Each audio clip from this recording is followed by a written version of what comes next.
Excited.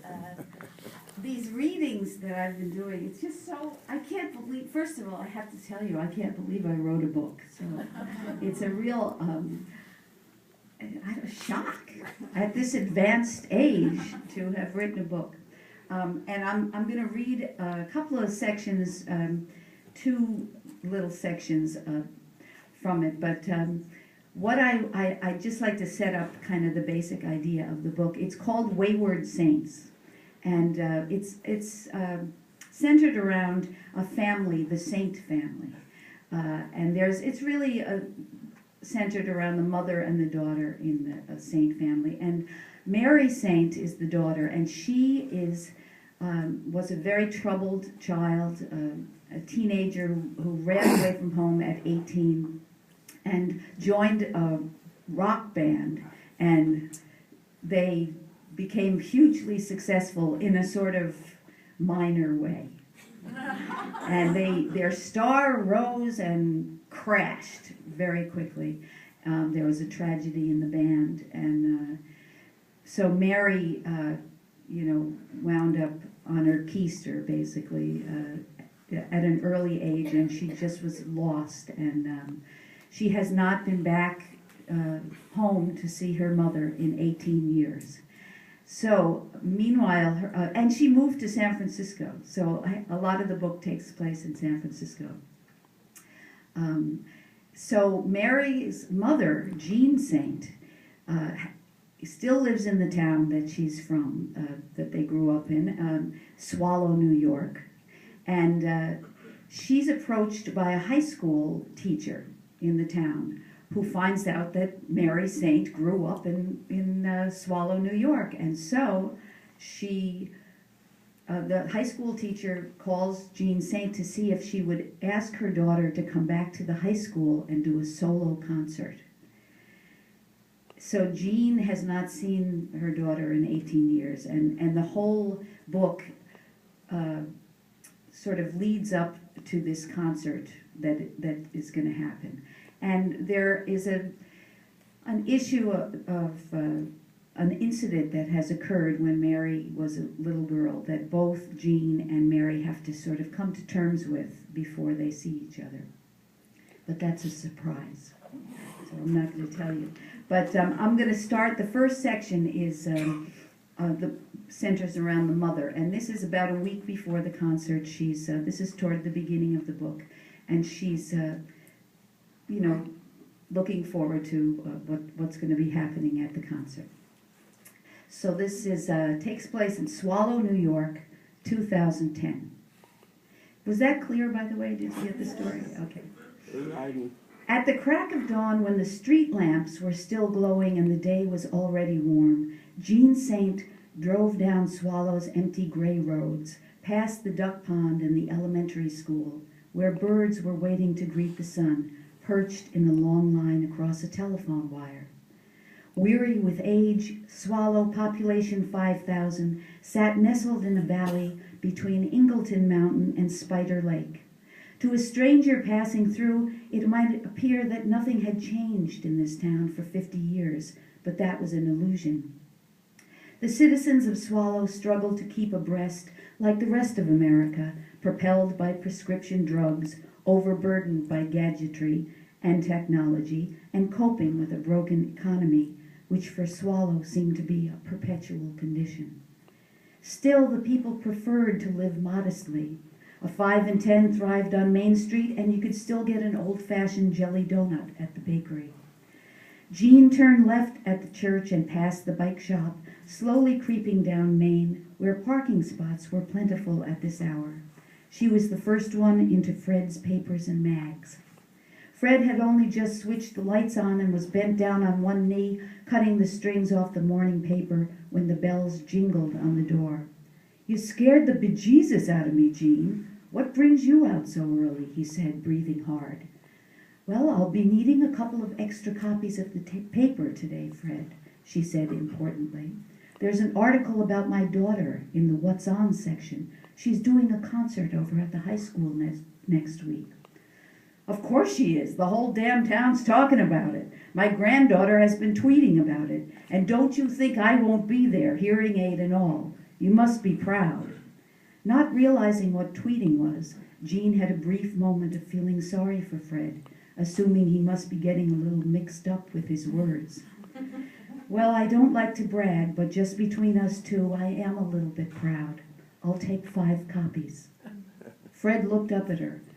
Why, Jean, that's quite a hairdo you've got. Jean took a deep inhale. She'd mistakenly asked her neighbor, Celeste, a retired stylist, to cut her hair just to save herself the trouble and expense of going down to Nadine at Hair on Main. It had been a mistake. Her bangs were crooked, as if they'd been chewed, not trimmed. She'd have to go to Nadine after all. Honestly, Fred, I didn't have a chance to fix myself up this morning, said Jean, annoyed. She quickly checked her reflection in the window of the store and was dismayed by what she saw. She couldn't help thinking she looked like an old lady wearing a silver cereal bowl on her head. Haircuts had long been a source of frustration for her, but what business was it of his? I think you look swell, said Fred, as he handed her the stack of papers. Jean embraced them as if they were a bunch of roses that she'd been given after winning first prize in a beauty contest, and was so flustered that she rushed out of the store, forgetting to pay. Fred figured he'd catch her the next time she came in. When Jean finally got her Chrysler safely back into the garage and carried the papers to the kitchen, she used all her restraint to put up the coffee before she would allow herself to search the woodside for the article. She pulled her favorite mug out of the cupboard, the one that had, "You can't scare me, I have kids," painted on the face of it. Jean popped 2 slices of Arnold bread into the toaster. She lifted the top off the butter dish, and though she was about to bust, she slowed yet again and set out her china plate, placing the napkin and knife in perfect alignment. Only then did she allow herself to be seated and pick up the paper. To her surprise, right there on the bottom of the front page was a small picture of her daughter and a caption that read, "Mary Saint of Sliced Ham, see what's on." She felt her heart pump. It was odd to see Mary on the front page of the Woodside. Jean quickly flipped through until she saw the familiar What's On logo, and there was Mary's face consuming half the page. The photo was almost too big, embarrassingly big, and it had been taken at least 10 years earlier. Mary was in a pout with a ring through her nose and her eyes heavily lined. The caption read, "Hometown girl Mary Saint from Sliced Ham comes to Swallow High for a solo concert." Anyone could see that she was a pretty girl under all the makeup, but Jean was sorry they didn't have a better picture, perhaps one where she was smiling. It occurred to Jean that her daughter looked poor, and she hoped no one else would think that. The article talked about the success of Sliced Ham with Mary as the pivotal member. Mary Saint was the fearless goddess of guts. The article went on to describe the breakup of the group in 2003, shortly after the demise of the bass player Garbaggio, whose tragic death was the result of a fall from a hotel balcony. Damn it all, thought Jean. Why did they have to go and mention that? What will people think?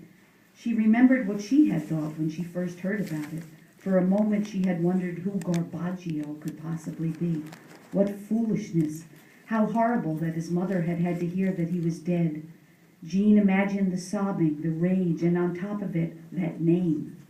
Now that the article was out, she was sure that the great tongues of Swallow were flapping all about this nonsense. She wished the article had not delved into the past, and that none of it had to be dredged up, printed in the paper for all to see. Jean was beginning to dread the idea all over again. Wasn't it true that none of it mattered anymore? And this week, with Mary coming, Jean wished it could be nice. Nice was all she ever wanted, and nice was what she finally had on the east side of Swallow. Jean did have her crosses to bear, though, and getting irritated was one of her greatest faults. People could drive her crazy. For instance, that pain in the neck, Adele Graham, who worked at the bakery. She was just the sort that really could irk Jean. Everyone agreed about Adele, though. She was nobody's idea of a good time, and Jean would be damned if Adele or anyone else was going to nip her excitement. But later on that same day, Jean came face to face with Adele, who was behind the counter at the silver tray. She remembered the sting of Adele's snicker when she'd first mentioned the concert to her. Everyone in town had heard earfuls about how Adele's son played a tuba in the St. Louis Philharmonic, as she so irritatingly pronounced it. And apparently she and her son held the opinion that if it isn't classical, it isn't music. "Oh, hi, Jean," said Adele, her hair in a net. "Are there any tickets left?" she asked, peering over the slits of her turquoise glasses, pretending that she didn't really care. "You'll have to check at the high school," was all that Jean would say. After all, why should she facilitate the tickets? Sure, now Adele wants to go, now that there's an article in the Woodside. Get your own damn tickets, thought Jean.